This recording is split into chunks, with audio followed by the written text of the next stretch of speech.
L'appel, qui changea toute Amélie, révisait des contrats dans son cabinet d'avocat à Lyon, quand sa secrétaire frappa à la porte. Il était presque 22 heures, et elle travaillait encore sur une fusion complexe pour son client pharmaceutique. « Amélie, votre grand-mère au téléphone !» Elle dit que c'est urgent. Elle décrocha avec un soupir. « Grand-maman, qu'est-ce qui se passe ?» La voix de Madeleine résonna depuis sa maison de retraite à Arles, avec ce ton familier mêlant fierté et justification. « Il ne se passe rien de grave, ma chérie. Je voulais juste te dire que j'ai finalement vidé ton ancienne chambre. Il fallait bien que je fasse de la place pour ton cousin Pierre, qui revient de Marseille avec sa famille. » Amélie sentit un frisson parcourir sa colonne vertébrale. Elle vivait à Lyon depuis 10 ans, grimpant l'échelle du barreau, et avait sans cesse reporté ses visites à la maison familiale. « Grand-maman, qu'est-ce que tu as fait exactement ?»« Oh, tu sais, de vieux livres d'université, ces romans à l'eau de rose que tu lisais, des vêtements trop petits, et ces peintures bizarres que ton petit ami artiste avait laissées. Comment? Il s'appelait déjà Étienne quelque chose. Le monde sembla basculer. Ces peintures bizarres n'étaient pas n'importe quoi. C'étaient des œuvres d'Étienne Dubois, son petit ami de l'école des beaux-arts de Paris, qui avait laissé 9 toiles dans sa chambre d'enfance, avant de disparaître en Allemagne il y a 10 ans. Elle les avait gardées par sentiment, n'imaginant jamais qu'elles deviendraient précieuses. Grand-maman, où sont les peintures maintenant? Eh bien, j'en ai donné quelques-unes à la vente de charité de la paroisse, d'autres à la brocante de Madame Leblanc. Il y en avait 2 qui sentaient le moisi, alors je les ai mises dans la poubelle. Amélie ferma les yeux. Le mois dernier, elle avait lu un article dans Beaux-Arts Magazine sur la montée fulgurante d'Étienne Dubois sur la scène artistique internationale. Le jeune artiste provençal qui avait disparu après l'école d'art faisait maintenant sensation dans les galeries berlinoises. Ses toiles se vendaient pour des centaines de milliers d'euros. 2. La course. Vers le sud, Amélie annula tous ses rendez-vous et prit l'autoroute vers le sud, dans la nuit. Arles lui apparut à l'aube exactement comme dans ses souvenirs. Vieilles pierres dorées, platanes centenaires, le genre d'endroit où Van Gogh avait trouvé l'inspiration. Sa grand-mère était dans le petit jardin de la maison de retraite, les Jardins de Provence, quand elle arriva. « Amélie, quelle surprise! Je pensais que tu étais trop occupée avec tes procès parisiens. Grand-maman, j'ai besoin de savoir exactement ce que tu as fait des peintures d'Étienne. » Madeleine essuya ses mains sur son tablier de jardinage, l'air perplexe. « Pourquoi tout ce remue-ménage pour ces gribouillages? Il n'était même pas à toi. » Elle lui montra l'article sur sa tablette. La photo d'Étienne les regardait, plus mûr maintenant, portant un béret noir, mais indéniablement le jeune homme qui peignait dans leur grenier pendant les vacances universitaires. « Mon Dieu !» murmura Madeleine. « Mais comment j'étais censée savoir qu'il valait une fortune? Il ressemblait à de l'art moderne, incompréhensible. » Amélie téléphonait déjà à l'église Saint-Trophime, où sa famille était paroissienne depuis des générations. « Père Martinez, c'est Amélie Moreau, la petite fille de Madeleine. Avez-vous encore les peintures qu'elle a données pour la vente de charité de la semaine dernière ?» La voix du prêtre était désolée. « Ah, Amélie, quel timing! Nous avons eu un marchand de Aix-en-Provence hier qui s'intéressait à ces pièces. Il en a acheté 4 pour 1 000 euros. Il disait collectionner les artistes émergents. » L'estomac d'Amélie se noua. « Avez-vous ses coordonnées ? Désolé, ma fille. Il a payé en espèces et est reparti aussitôt. Je me souviens seulement qu'il avait un accent parisien très prononcé. » 3. Sur la piste La Brocante. Trésor d'antan de Madame Leblanc occupait une ancienne maison de maître sur la place du Forum. Sylvie Leblanc, une femme aux cheveux argentés et aux yeux pétillants, rangeait de la vaisselle ancienne quand Amélie fit irruption. « Sylvie, c'est Amélie Moreau, la petite fille de Madeleine. Maman venait souvent ici avant son décès. »« Amélie, ma chérie, ça fait si longtemps. J'ai entendu dire que tu réussis bien dans le droit à Lyon. Sylvie, les peintures que grand-maman a apportées la semaine dernière, sont-elles encore là? Oh, ces toiles colorées abstraites, vendues en 2 jours, Un jeune couple de Montpellier en a pris 3 pour 300 €. Ils ont dit qu'ils ouvraient une galerie café. Amélie montra la photo d'Étienne sur son téléphone. « Reconnaissez-vous cet artiste ? Jamais vu, ma petite. » Mais le couple a mentionné qu'il s'installait dans le quartier Beaux-Arts, à Montpellier. Des gens charmants, très enthousiastes. Amélie passa l'après-midi à sillonner Montpellier, Nîmes et Avignon, visitant chaque galerie, café et boutique vintage. Dans chaque endroit, elle montrait des photos des œuvres d'Étienne qu'elle avait trouvées en ligne. La plupart des propriétaires secouèrent la tête avec compassion, mais personne ne savait rien. Ce fut au Café des Arts, dans le quartier Antigone de Montpellier, qu'elle eut enfin de la chance. « Ces peintures sont accrochées là-bas », dit la propriétaire, pointant vers le mur du fond. Achetées à une charmante dame âgée qui a dit que l'argent aiderait un refuge pour animaux. Amélie fixa les 3 toiles montées entre des affiches de jazz et des photos de la ville. C'était définitivement le travail d'Étienne. Ses coups de pinceau signature et ses combinaisons de couleurs vibrantes qu'elle se souvenait l'avoir vu créer dans leur atelier partagé. « J'aimerais les racheter. Combien demanderiez-vous » La propriétaire du café sembla surprise. « Eh bien, elles égayent bien l'endroit. Si vous êtes sérieuse, disons 1500 € les 3 ?»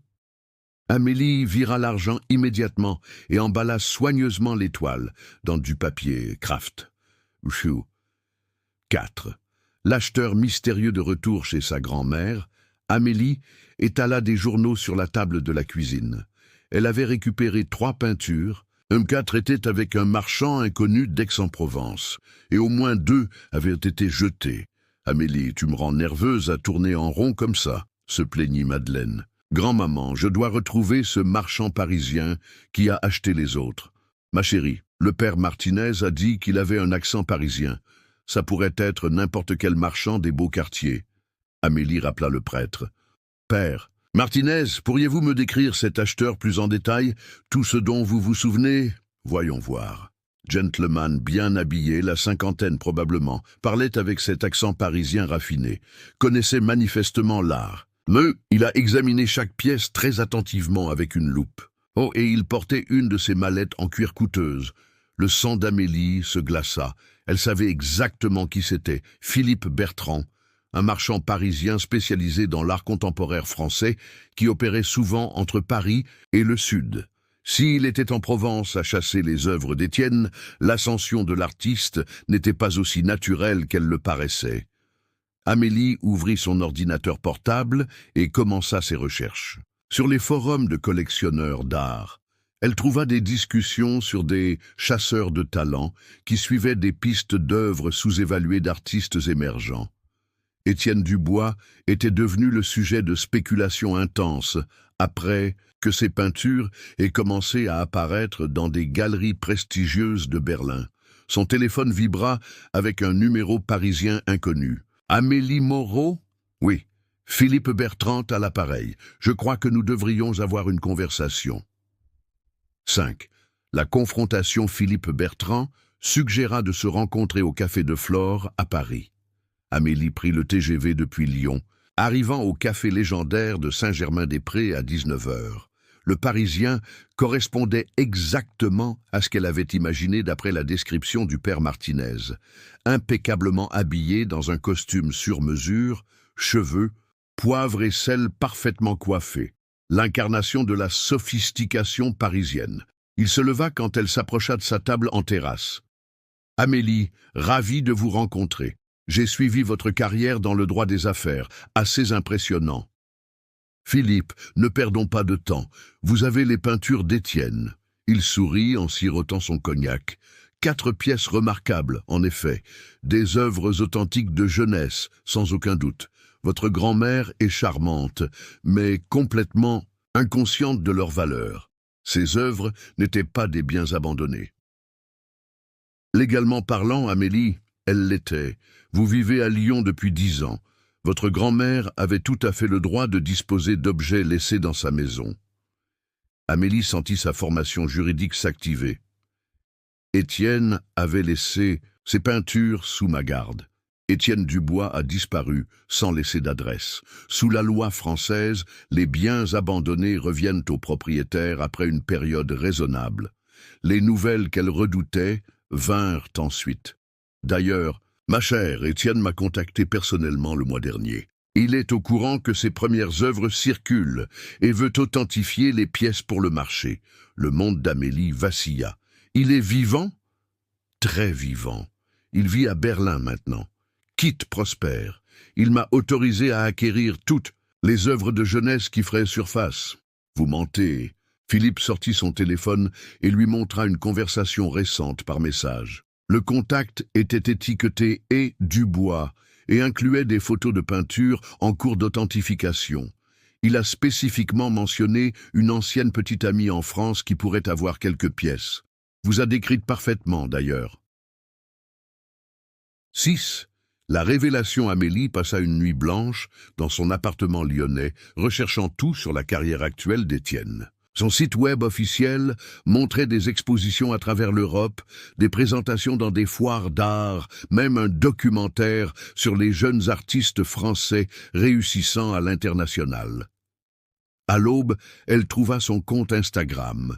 Les posts récents le montraient dans son atelier berlinois, plus âgé mais indéniablement Étienne. Sur une photo, il était debout à côté d'une peinture identique à celle qu'elle se souvenait de leur jour d'université. Son téléphone sonna. Numéro international inconnu. Amélie?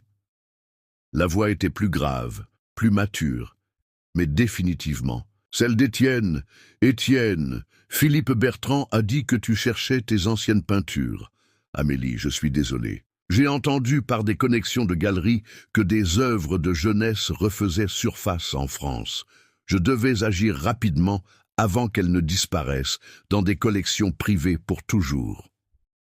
Pourquoi tu ne m'as pas contacté directement? J'avais honte.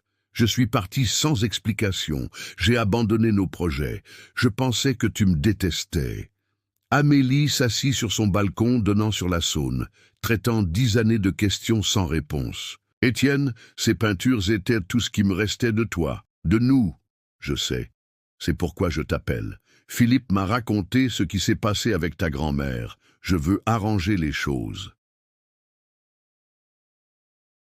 7. L'arrivée du frère de jour. Plus tard, Amélie reçut un appel inattendu. Amélie Moreau, c'est Julien Dubois, le frère aîné d'Étienne. J'appelle de Toulouse. Je ne savais pas qu'Étienne avait un frère.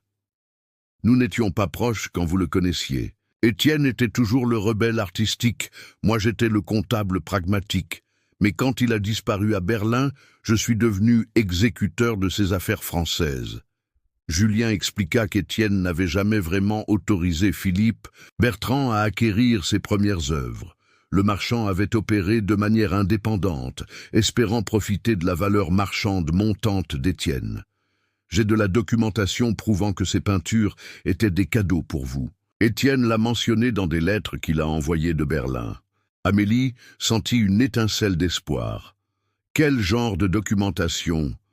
Des croquis originaux avec des dédicaces, des photos de vous deux avec les peintures, même d'anciens, un catalogue d'exposition où il vous listait comme propriétaire de pièces spécifiques. Julien arriva à Lyon cet après-midi-là, portant une mallette pleine de preuves. Parmi les papiers se trouvaient des notes manuscrites d'Étienne, déclarant clairement son intention de laisser les peintures à Amélie. Mon frère était jeune et effrayé quand il est parti pour Berlin, mais il n'a jamais oublié vous ou ses peintures. 8. La bataille juridique armée de la documentation de Julien, Amélie confronta Philippe Bertrand dans sa galerie du 6e arrondissement. Le marchand examina les papiers avec une irritation évidente. C'est hautement irrégulier, Amélie. J'ai déjà investi des ressources considérables dans l'acquisition et la préparation de ces œuvres pour le marché. Philippe, vous avez 2 options, dit Amélie, puisant dans son expérience de droit des affaires. Rendre les peintures, volontairement, ou faire face à une action légale pour achat de biens volés en connaissance de cause. Elles n'étaient pas volées. Votre grand-mère les a vendues légitimement. Julien avança avec des documents additionnels. En fait, Philippe, elles étaient détenues en fiducie. Amélie était la gardienne légale, pas sa grand-mère. La confiance du marchand vacilla quand il examina les preuves. Après 1 heure de négociations tendues, il accepta de rendre 3 des 4 peintures en échange du remboursement de ses coûts d'acquisition et d'une promesse de ne pas poursuivre d'action légale. La 4e peinture a déjà été vendue à un collectionneur privé à Tokyo, admit-il. Je peux fournir les coordonnées, mais la récupération serait compliquée. Ulbert 9. Les retrouvailles, Amélie utilisa ses connexions juridiques internationales pour tracer le collectionneur tokyoïte, négociant finalement le retour de la peinture finale pour le double de ce que le collectionneur avait payé. En 1 mois, elle avait récupéré 7 des 9 œuvres originales d'Étienne. Étienne appela de Berlin dès qu'il apprit la nouvelle. « Amélie, je n'arrive pas à croire que tu les aies récupérées.